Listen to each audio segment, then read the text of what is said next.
Hello and welcome to the Makers Studio. We have a fantastic lineup for you today, including our very special guest, Lucy Engels. Lucy describes herself as a modern quilter and visual artist, and she's been creating modern quilt designs and patterns for many years and says she is heavily influenced by colour, music and what's going on around her. Here in the Makers Studio today, she'll be sharing some of her quilting secrets and inspirations with us as she demonstrates her artistic skills for our cameras. Also joining us today at the discussion table is author and expert quilter Linda Stewart. Linda has written no less than 13 books about quilting, including the complete book of patchwork quilting and applique. And also joining Linda at the table is our regular contributor, Jane Brogan. Jane is a Janome sewing machine technical expert and educator. So let's go meet the makers.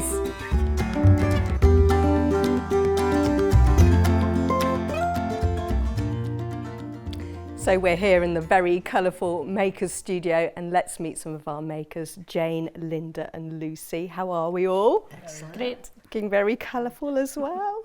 Lucy, some of your designs here, absolutely wonderful. What are we going to be learning about today? Today we're going to be making a small block foundation paper piece. It's a technique I use called controlled improv, and we'll be making a small sampler, playing with colour and making a unique piece. Fantastic. Should we go and do it? Yeah. Let's go.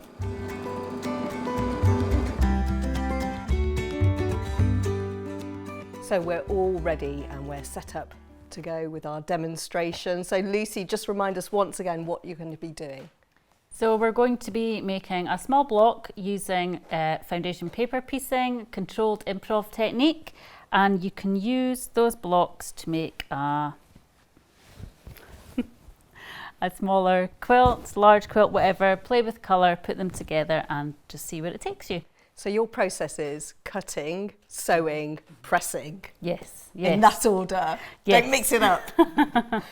So what we'll start with is self-drafting our block. We're going to use foundation paper piecing. This is freezer paper. You can get that in quilt shops, supermarkets, online. So this is freezer paper, different from baking parchment. It's got one waxy side that's sticky and another side that's matte that you can draw on. You will also need a 6.5 inch ruler. I like that size. You can use any square ruler for size, but this is the size I quite like using. You get that in any quilt shop. Scrap fabrics are great. Rotary cutter, cutting mat and iron. Now some people are really scared of just mapping out their template. So what is this fear all about? Why are people so anxious about doing this? I don't know. I think it's people are quite used to getting their templates printed for them, made for them.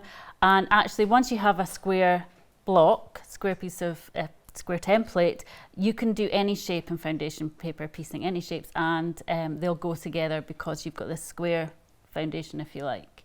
It's really easy to make the block, the improv, controlled improv. I call it that because you do have a bit more control. You can repeat the improv nature, if you like, of the block by re-sewing this. These will last 4 or 5 times. So you get a really nice repeat that is regular, but actually it's made of improv lines, if that makes sense. Improv control, I really like that. You're all about giving people confidence, and I guess the more you do this, the more confident you get. I think so. I think if once people draft their own blocks and play about with colour, they get more used to it than they do build their confidence with further projects. And you are all about the colour, aren't you? Yeah. Yeah. Love colour. So how did you get into all of this? What's your story? Like many people, I made a quilt for my nephew years ago, and then modern quilting had just kind of started. QuiltCon had started. There was a lot of online communities through Instagram, Facebook, and by osmosis, I just became a quilter. They're such special gifts, aren't they? Yeah. Quilts as gifts. How many quilts have you made over the years for gifts for relatives? I really friends? wouldn't like to say I've been doing it for a very long time. And I also make quilts for charity as well. So they're really good for raising money through auctions or whatever. But yeah, and there's a lot more baby quilts coming now. Yeah, they're So- really popular, aren't they? Yeah. How many hours would you guess you've spent making I gifts don't for know other about people? Linda, I wouldn't like to top them up, I'm afraid. Yeah, I don't like to count the hours. Some people No. do, but I just love the process so much that the hours fly by. So Lucy, where do we begin with this? We're going to begin by self-drafting our block. I've already pre-cut a 6.5 by 6.5 inch piece of freezer paper. I've marked out a 1/4 inch seam around the side, which is really important if you want to keep your points nice and to allow your seams to join together. I'm going to use a slightly larger ruler to mark out my lines that I'll use to sew. These can be done in any direction, and this is what I would expect you to be doing. So these are just random lines Random you're lines. drawing on now. Yeah. And that is yourself That was drafted. so easy. Really easy, and it really gives movement when you do several of them. You can see them in your quilt. Just has a little bit of movement to it, so it's quite nice. Okay, so what's the next process after this? The next process after this would be pressing, cutting your fabric and pressing. Okay, so shall we fire up the iron then Yep. for that bit? Yep, we Yeah, need the okay iron. then.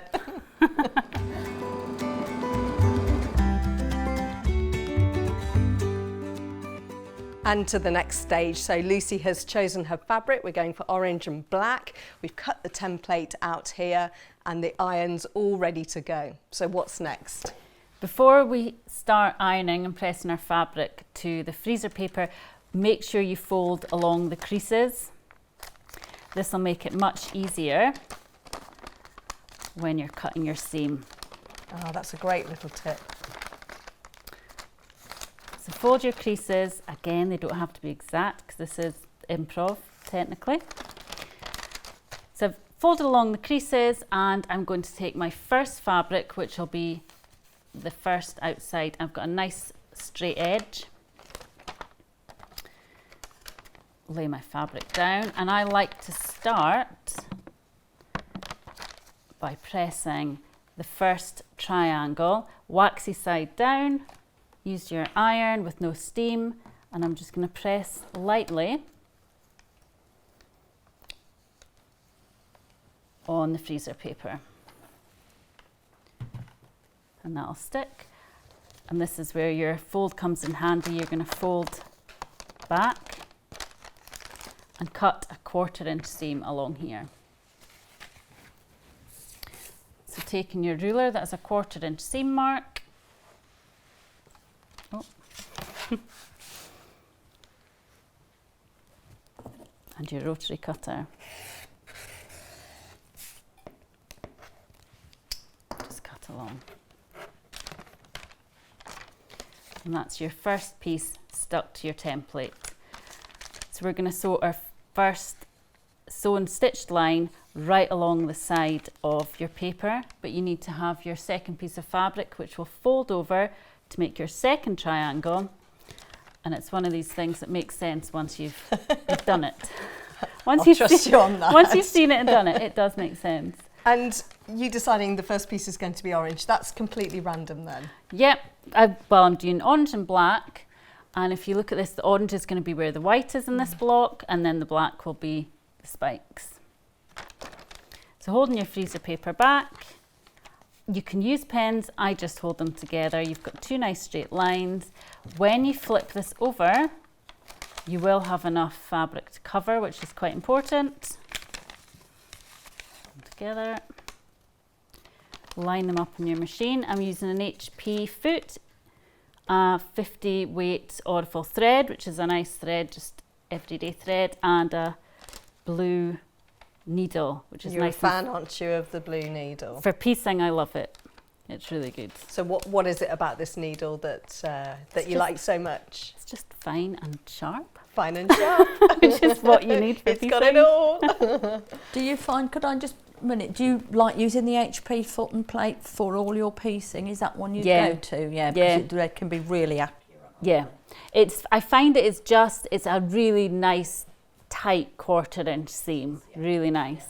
So Yeah, I used to use the 1/4 inch actual foot, but I like the HP foot. And you're taking great care not to catch the paper in your seam, is that right? Yes, I'm going to pull down the needle to the side. Like that. I'm going to pull down the wheel just to make sure that the needle is going just right on the side of the paper. So I don't want to sew in the paper. If you do, it's not a disaster. You can just drop another one. So just take your time, and I'm going to sew just right along. So it's slightly different than traditional foundation paper piecing. The other thing you can do, if you find, because this is waxy, it sticks on the foot, and you can just turn your dial just to lift the pressure slightly. So I've got that at just above the 2, and it's not sticking.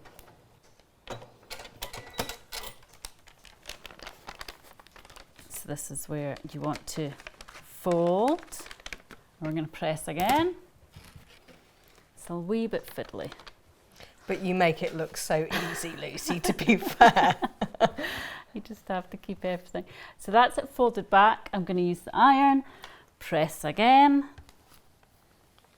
And it should, I'm just going to double check the other side. It should be pressing into that second triangle. Now here, you can see it a bit better. So what I'm doing is I want to press that second triangle where I will fold, cut a 1/4 inch seam and attach the next piece of fabric. So you can use any big bit of fabric scraps you have lying around. Fold it back. So it's actually difficult to make a mistake because you're just going right along, following one piece after another. Really easy. It's beginner's foundation paper piecing, if you like, because you can't really make a mistake. You really can't go wrong, yeah. So the next 1/4 inch seam, and then you would just repeat the process along. And before you finish your block, you would trim down all the edges so you'd get a nice square, and then they fit really nicely together to make your bigger piece. And you're going to be demonstrating some quilting for us next. Yeah, I've got some different quilting techniques that I use for different threads, and yeah. Great, well, we'll clear your table and Yeah. we'll see that done. Perfect. Brilliant.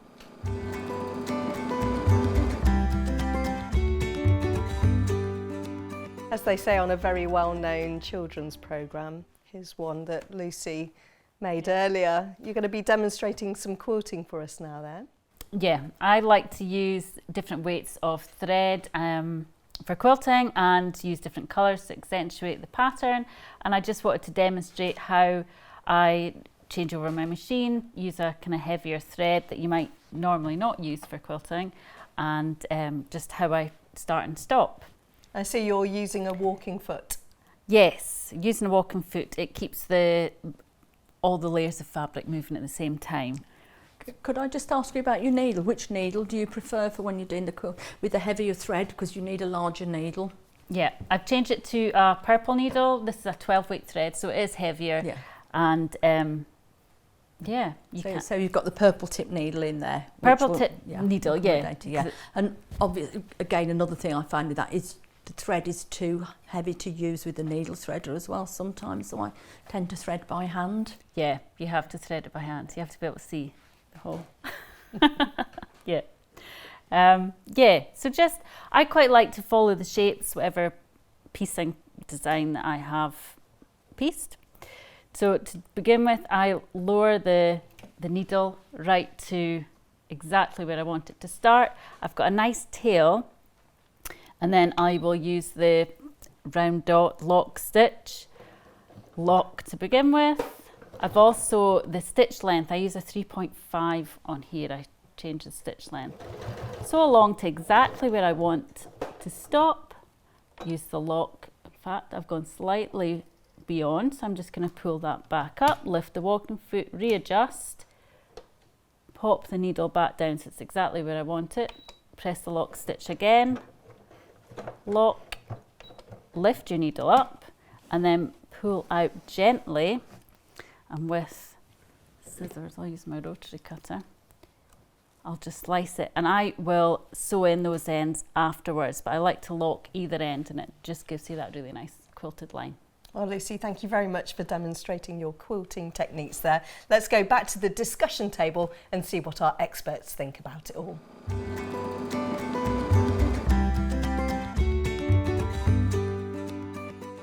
So we've returned to the discussion table now, and like all of our makers, they make it look so easy. But what did our experts think? Linda?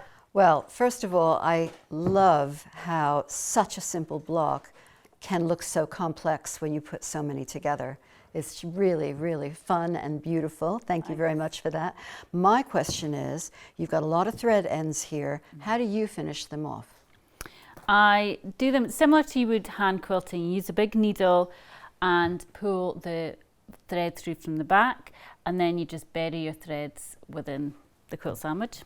And then clip them off. Yeah. So another easy technique. Yeah. Very good. Yeah, and what I would like to ask is, we're using quite a heavy thread here. Would you mix and match the different thread weights across a quilt top? Yes, yes. Yeah, I use any thread weight through to, from the 80 weight really fine, right through to, then you go into the hand quilting, add that in as well. So and it works really well. Do you have to change needles, anything like that? Or yeah, change needles, changing threads, change bobbins. Yeah, just as you go. All part of the excitement. I notice on some of your other quilts that you've got just like a single line of a different color. Oh, that is such a good idea. Yeah, I just gives love it a little that. pop. I just love it. And your eye doesn't notice it right away, and then you're thinking, and then you see it. It's great. Yeah, Good. Well, I've got another question about this piece that's underneath. yeah. Obviously a beautiful improvisational modern quilt. How did you get such a lovely spread of designs? Do you have a design wall? Do you put them on the floor?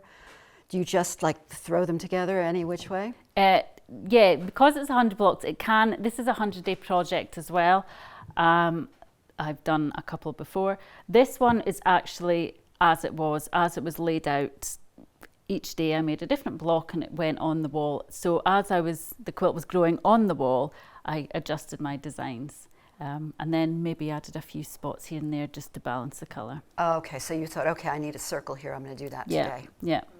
see, and I'm looking at on the amount of applique on here, and I can see you've done it all by hand. Yeah. But there are a really good range of. I'm not a hand sewer, so I would use the machine to do the applique. Yeah, which is different because there are some really nice applique stitches on there now, including an invisible one, so it would look very hand sewn, which is my sort of quilting. Yeah. I think that would be really useful. If I was going to make another one of these, I probably would investigate that. I love hand sewing, but I know a lot of people who make this as a pattern are put off by the hand sewing, and so that would be useful. It is less time consuming doing it with a machine. Well, the other good thing is that because it's one block a day, you can experiment. Yeah. And if that one block doesn't work, just do another one. Exactly. But you can see how your techniques progress as the days go by. Yeah, I think a lot of people do find that when they make these quilts. Yeah. And by the end, it's... With the colours, are you just randomly selecting colours every day, different ones? I pulled a palette to begin with. With this quilt I wanted black and white.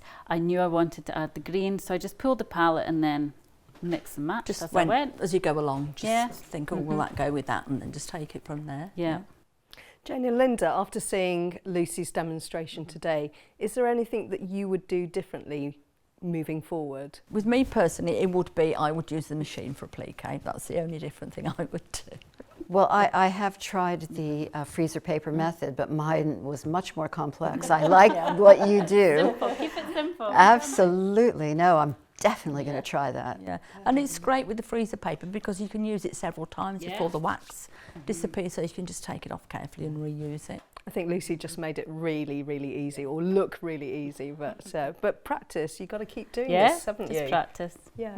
Well, thank you very much to Jane, Linda and our expert Lucy today. I hope you've learnt lots today watching. Thank you very much for being with us here in the Makers Studio, and we'll see you soon.